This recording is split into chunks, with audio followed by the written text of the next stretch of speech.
Today I'm working on installation of my Raymarine ST1000 Autotiller, and it requires a socket for the aft end here that's going to go into either your cockpit bench or into some kind of a mounting bracket or into the side in your coaming. And then it requires a pin to go into the front end of the Autotiller. And so the pin will be down here on the tiller. And then the aft end, there's a lot of different ways you can do it. So there's brackets that they sell that will drop it down below the tiller. So you have like 2-inch, 3-inch, 4-inch brackets. And so some folks will install it, they'll make a hole in their bench if they have room to do that. Some folks will install a bracket on the side wall of the cockpit that they can then mount it to.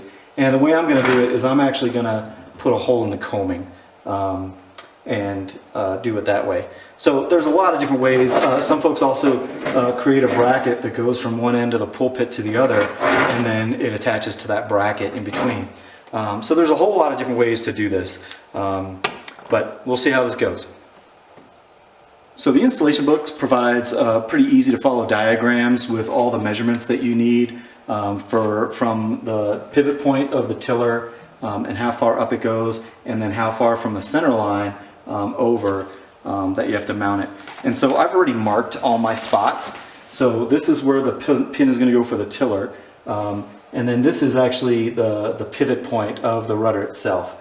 So if your rudder is at an angle, which mine is a little bit, you have to kind of draw that line up to the top of the tiller, and that will be your pivot point. So you have to think about how it pivots along that line. If it's straight up and down, then it's real easy. And so again, my parts are marked and I'm about ready to drill. So before you start drilling and taking all these measurements, you want to make sure that you brace the rudder in some way, or the tiller if you don't have the rudder attached.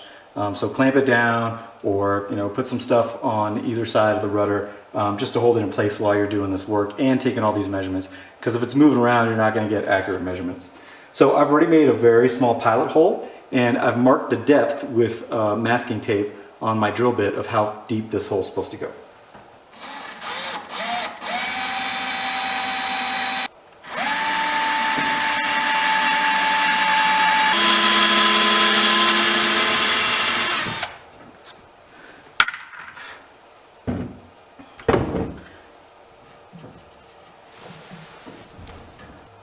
Here you can see that I've done a mock-up of the installation.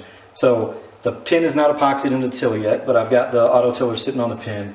The tiller is braced. I've got my level here to make sure that the Autotiller is perfectly level, and then I've also got my angle to make sure that I have a perfect 90-degree angle. And so the next thing to do is to measure the distance from the pin to where the socket goes, and then drill it into the coaming.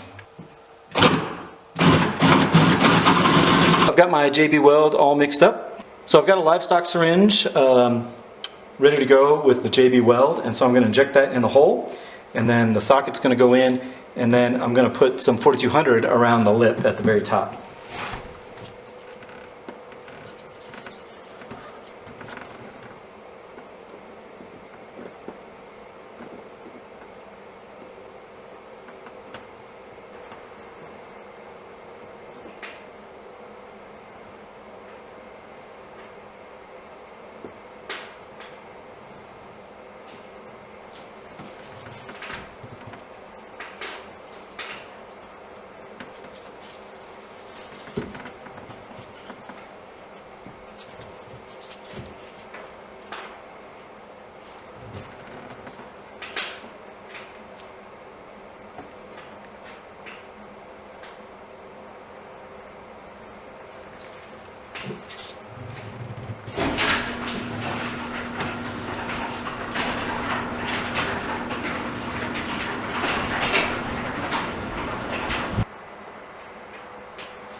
Alright, so now I'm just going to put a tiny bit of epoxy in the hole and insert the pin.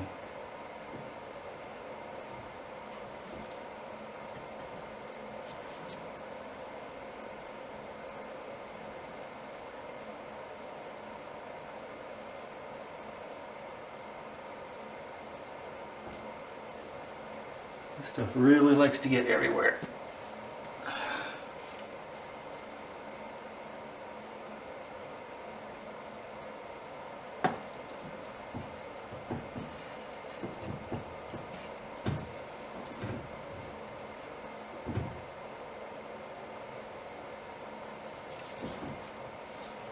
All right. And that is in. So as far as all the cable connections, I'm using a standard automotive type blade fuse that has a cover on the holder. I've already terminated this end with a little connector that's going to go in my power distribution bus on one of the empty slots, and then a terminal for the green power cable. So as far as running the cables, I am using one of these flexible wire channels, and I'm trying to keep the cables kind of out of the way as much as I can, and so I'm going to be clipping them up kind of to the top end of the spaces that they're running through, over to the port side where the plug is. Okay, so here's the power outlet for the ST1000, and I noticed that when I hold it horizontally that the notch is about the 2 o'clock position. And I'd kind of like that to be at the top, since a lot of times I'm going to be sitting on this side and then not being able to really see. I'm just going to be doing it by feel. So I think what I'm going to do is mount it this way, and that way the notch is almost at the 12 o'clock position. And then the other thing is that, you know, a horizontal edge could catch some water, whereas if the edges are at an angle, then it should shed water pretty good. So my intention is to mount that right about there. And the way I'm going to do that is first I'm going to drill a pilot hole. Then I'm going to use a hole bit and drill the hole for the cables. And then I'm going to use this as a template. There's a template in the back of the book, but you know, when you're drilling on fiberglass, a lot of times your bits will start kind of moving around. And so I feel like if I have this already mounted in the position and then use it as a template, at least to get some pilot holes going, that way they'll be aligned for sure.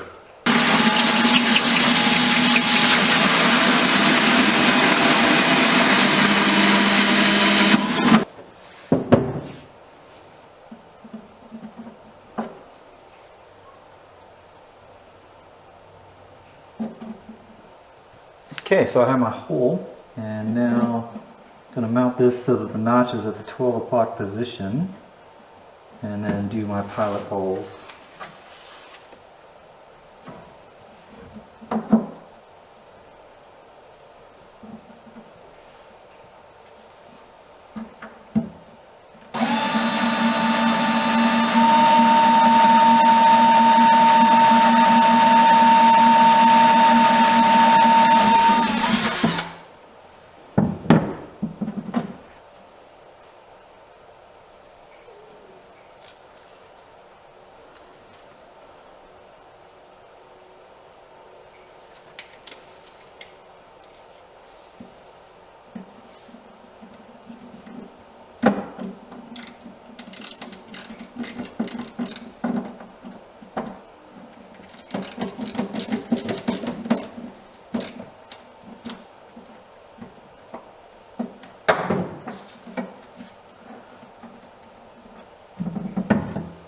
Okay, so I didn't put it all the way in, but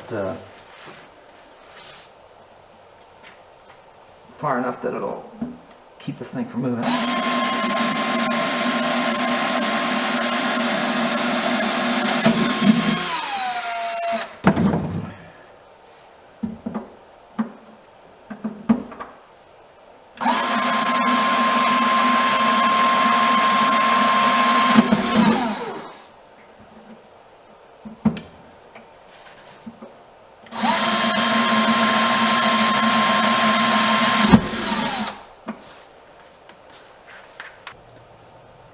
Alright, so now I have my 4 holes drilled and then the main hole for the cables. I need to vacuum this up a little bit, and then I'm going to start running some cables.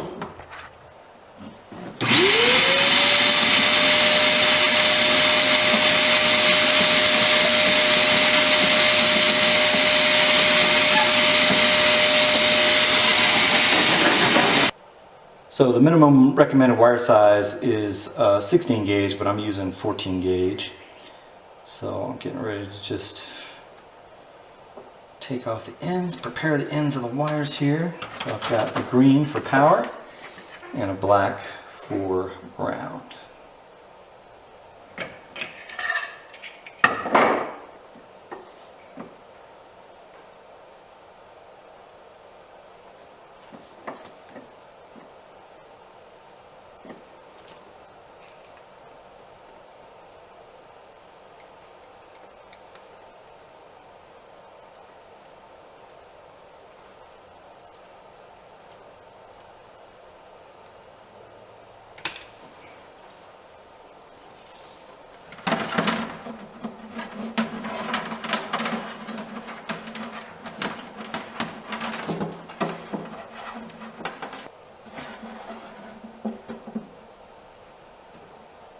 When I ran the cables inside the quarter berth from the port side to the starboard side, so I had to go in there head first.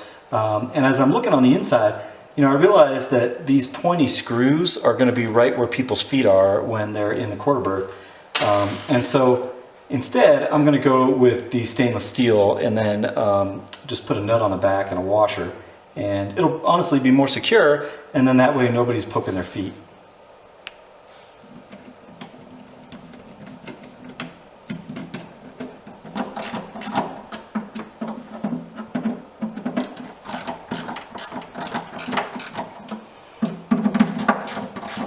Alright, so this is in the port side quarter berth where the plug comes through.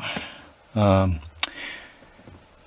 me, the other benefit of orienting it with the pin up was that the cables come out on the side that I kind of wanted them to, so that worked out well. So you can see the cable comes out, goes into the conduit, and then I've got a cable tie, and then it just goes over and into the stern storage area, and then swings on over to the starboard side. And here's where the cable comes out on the starboard side. I routed it up with some cable ties, and then it routes on over to the power distribution bus. The Raymarine installation manual calls for the use of a 12 amp fuse, and it turns out they don't make 12 amp blade fuses, which I had no idea. So I've ordered a 12 amp glass fuse, and I had to cut this blade fuse holder out and installed a inline glass fuse holder. So this is the power distribution bus that I installed in the boat. So the original Precision fuse panel only comes with one auxiliary connection, and I use that for my depth sounder. So from the bottom, that's the bottom connection is where the power comes in from the battery. The next one up is my voltmeter and USB plugs, and then the blue one is the Autotiller, and then the top one is the power to the fuse panel. As I was installing the socket for mounting the Autotiller, I knew I was taking some risk because I couldn't quite get it installed in the specified location, right? So when I'm measuring the distances, I knew I was off by a little bit, but I couldn't get any closer to the center line because of just where the combing is.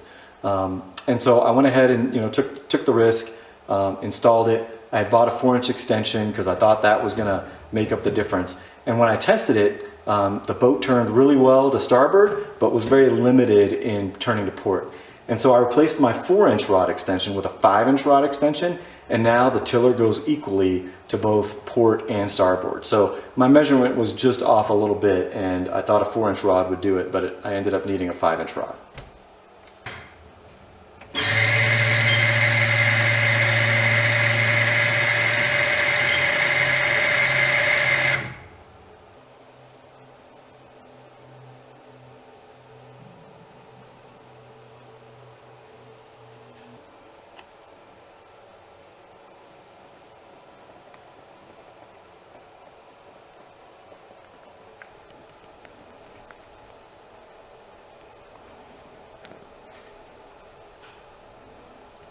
Well, the Autotiller is all in, and I gotta tell you, I am so happy with how I was able to do this installation. I love that it's a little bit stealthy with the plug kind of hidden inside this fuel locker. So you don't, it's just something you don't have to stare at when you're not using the Autotiller. So it's just hidden and out of the way, also out of the weather. And I've already configured the Autotiller for my boat and for the port side C-Sense is what they call it in the manual, but setting it up so that it controls the boat mounted on the port side because the normal installation is on the starboard side. But yeah, I'm ready to go out and use this thing. Alright, the Autotiller is working like a champ. I love it because I'm in the cabin and the Autotiller is steering the boat.